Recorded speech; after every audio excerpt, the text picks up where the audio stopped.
I lifted the pink baseball cap, and my heart just stopped. My 6-year-old granddaughter's beautiful head had been shaved raw, not a haircut, a punishment. And when I looked across the room at my own son holding a beer and laughing, I knew he had let it happen. Her mother called it a prank, said my granddaughter was dramatic. But when I got her alone in the bathroom, she whispered 3 words that made my blood run cold. She threatened me, Nana. What kind of monster threatens a 6-year-old? And what was I willing to do when my own son told me to stop being dramatic? I made a choice in that moment that would tear our family apart forever. This is what happened when I said, enough. My name is Olivia. I'm 71 years old, and I never thought that at my age I'd have to live through something as horrible as what I'm about to tell you. I live in a quiet suburb of Phoenix, Arizona. Thought I'd seen it all. I was wrong. When I saw my 6-year-old granddaughter, Sophia, with her beautiful head completely shaved, I felt the world collapse right under my feet. Her golden hair gone. All that was left was her little scalp, exposed and vulnerable, like she'd been run over by a set of clippers. My heart just stopped. It was my son, Derek's, birthday party at their place in Scottsdale. I arrived with my homemade chocolate cake, the one Sophia loves. I expected to see her running toward me, her golden braids flying, yelling, "Nana, Olivia," with that sweet voice that lights up my whole world. But when I walked into the living room, the kid was sitting in the corner, head down, wearing a pink baseball cap that was way too big for her. My grandma instinct screamed that something was terribly wrong. I approached her slowly. "Sophia, honey, don't you have a hug for your Nana?"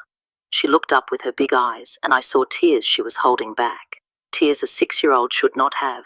"Nana, I can't take off my hat," she whispered, her lower lip trembling like a leaf in a storm. "Mommy says I look ugly without it." My hands started to shake. "What happened to your hair, baby?" I asked, already fearing the answer. Carefully, I lifted that pink cap. What I saw broke my soul into 1,000 pieces. Her beautiful blonde hair, the hair I used to comb with so much love, had been brutally shaved to the root. This wasn't a salon cut. This was cruel, merciless. My God, I couldn't help myself. "Who did this to you?" Sophia started to cry silently. Those quiet tears that only come when a heart is completely broken. "Mommy did it," she whispered, looking toward her mother, my daughter-in-law, Chloe. Just then, Chloe appeared with a glass of Chardonnay in her hand and a smile that froze my blood. "Oh, Olivia, have you seen Sophia's new look?" she said, laughing like it was nothing. "Doesn't it look modern? It's all the rage." "Modern?" I repeated, stunned. "Chloe, how could you do this to a child?" Chloe shrugged, completely nonchalant. "It was necessary. This kid never wanted to wash her hair, always cried when I tried to brush it. So I decided to solve the problem once and for all." "But she's 6 years old," I yelled, feeling the rage rise in my throat. "You completely buzzed her head." "It's just hair, Olivia. It grows back." Chloe took another sip of wine. "Besides, it's a prank. Don't you get it? She's overreacting. Kids these days are so dramatic." A prank. She called traumatizing my granddaughter a prank. I looked at Sophia, who was hiding behind my legs, trembling like a scared little bird. Her tiny hands were clutching my sundress for dear life. "A prank," I repeated slowly, every word turning to poison in my mouth. "You call humiliating your own daughter a prank?" Chloe rolled her eyes. "Oh, Olivia, don't be so dramatic. It's just hair. In 2 months, it'll have grown out." But I knew my granddaughter. I knew how proud she was of her hair. I remembered all the afternoons we spent together, me brushing it while she told me about her adventures in 1st grade. Her hair was her crown, and Chloe had ripped it off. You know what's happening here is wrong.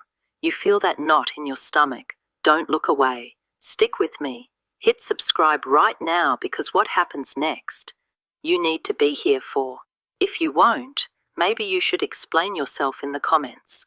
How can you not want to see justice for this little girl?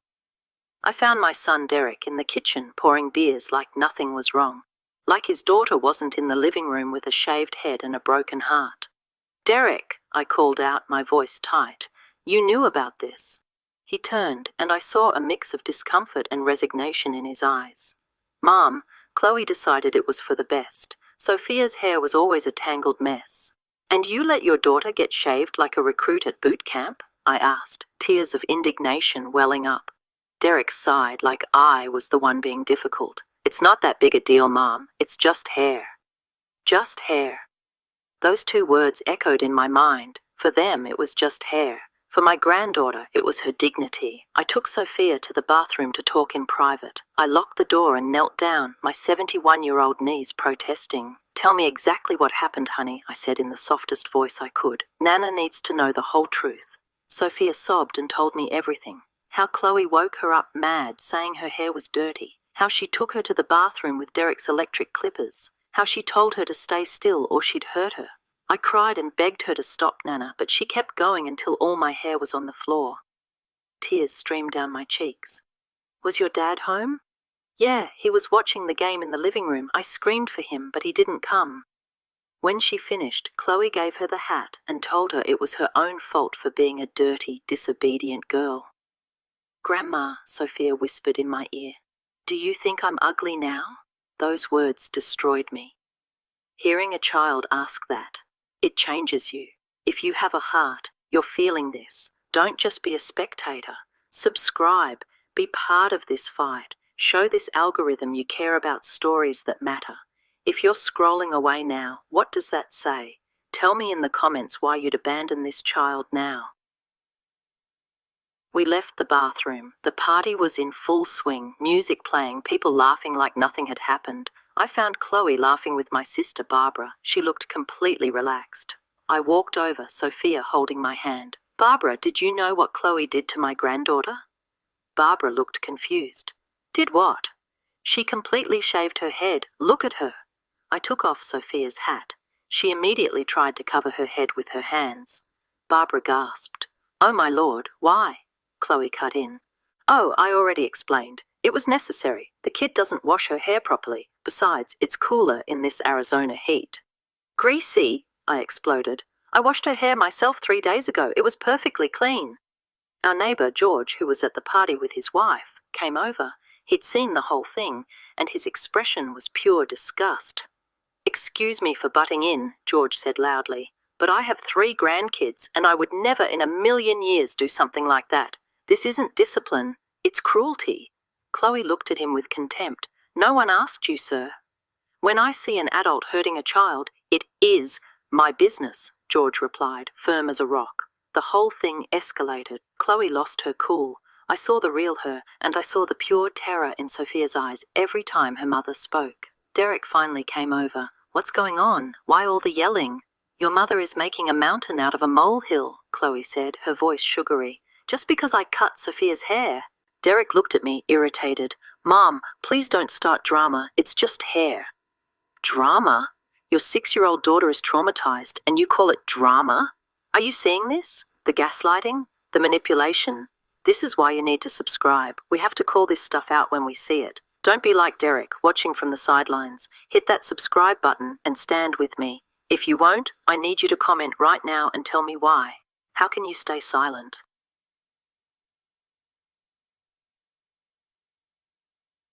In that moment, I knew what I had to do. I wasn't letting my granddaughter spend one more second in that toxic environment. I took Sophia's hand. We're leaving. The hell you are! Chloe blocked my way. She's not going anywhere just because you're having a tantrum. It's not a tantrum, I replied, my voice like steel, pushing Sophia behind me. It's called protecting my granddaughter. I looked my son dead in the eye. Derek, if you think defending your daughter is causing problems, then you don't know me at all.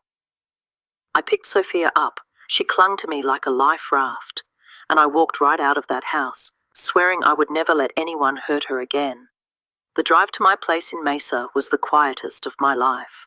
Sophia fell asleep in the back, exhausted. Every time I looked at her in the rearview mirror, my heart broke a little more. That night, she had nightmares. She woke up screaming, I'm sorry, I'm sorry! Even in her sleep, she was apologizing. My phone blew up. Derek, over and over. Finally, I answered. Mom, you have to bring her back. Now. No. What do you mean, no? She's my daughter. Your daughter? I laughed, bitter and cold. You've been letting your wife abuse her for 2 years. You're overreacting, as always. As always. Those 2 words made me see red. Overreacting. the favorite word of abusers and their enablers. Sound familiar? If you've ever been told you're too sensitive when standing up for what's right, you know how this feels. Don't let them silence you. Subscribe to this channel. We give a voice to the voiceless. If you're not subscribing, what are you afraid of?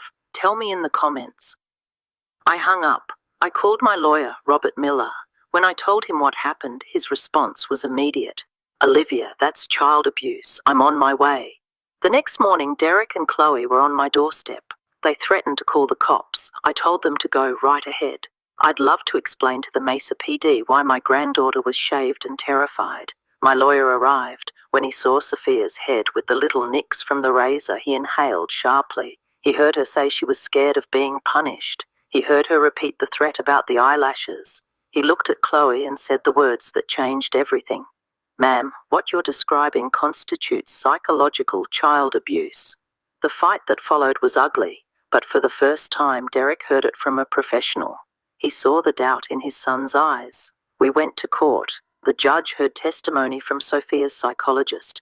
He heard from my sister, from George, and he heard from Sophia herself. The judge granted me temporary custody. Sophia was safe. This isn't just a story. It's a warning. It's a lesson. Evil preys on silence. I broke my silence. My granddaughter found her voice. Now it's your turn. Click that subscribe button. Join this community of people who refuse to look the other way. Your subscription is your stand against cruelty. If you click away without subscribing, ask yourself why. And then, I challenge you to explain it in the comments below. It's been months now. Sophia's hair has grown back into soft golden curls. She smiles again. She sleeps through the night. Derek and Chloe are in therapy. I don't know if they'll ever truly change, but I do know this. As long as I have a voice and a vote, my granddaughter will never, ever suffer in silence again. Sometimes love requires courage, and sometimes courage requires saying, enough is enough, when no one else will. Subscribe for more stories of courage. Share this to warn others, and never, ever be afraid to protect the ones you love.